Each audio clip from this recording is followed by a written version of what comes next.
Mirza engineer साहब की बात सुनिए वो क्या फरमा रहे हैं। मुझे बता, क्या अली सबसे पहले मुसलमान नहीं हुआ था? क्या सबसे पहला शख्स जिसने रसूलुल्लाह के साथ नमाज पढ़ी वो अली नहीं था?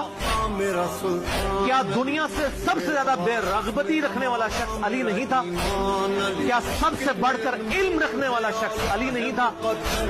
हजरत आमिर बिन अब्स रज़ी अल्लाह ताला अन्हु फरमाते हैं कि जाहिलियत के दौर में मैं ये गुमान करता था कि जो लोग बुत परस्ती करते थे हमारे इलाके में, हमारे आसपास, मैं उनको गलत समझता था और ये समझता था कि ये सही रास्ते पर नहीं है।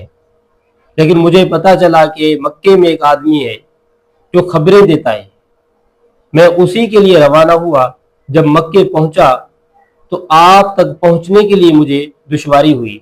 मैंने हिकमत और तदबीर से आप तक पहुंचा। जब मैं आप तक पहुंचा तो आप एक मकान में थे। उस मकान में आप छुपे हुए थे। उस वक़्त आपकी कौम आपके ऊपर मुसल्लत थी। जब मैं वहीं पहुंचा तो मैंने आपसे सवाल किया कि आप कौन हैं? कहा नबी अलैहिस्सलाम ने कि मैं अल्लाह का नबी हूं। तो मैंने पूछा नबी क्या होता है?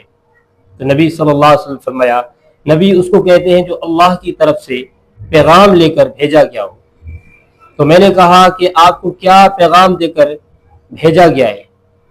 तो नबी सल्लल्लाहु अलैहि वसल्लम फरमाया और मुझे ये हुक्म दिया गया है कि मैं सिला रहमी करूं और बुतों को तोड़ूं और अल्लाह की इबादत करूं, उसके साथ किसी और को शरीक न ठहराऊं। तो मैंने अर्ज की कि इस दावत के अंदर आपके हामी कौन है?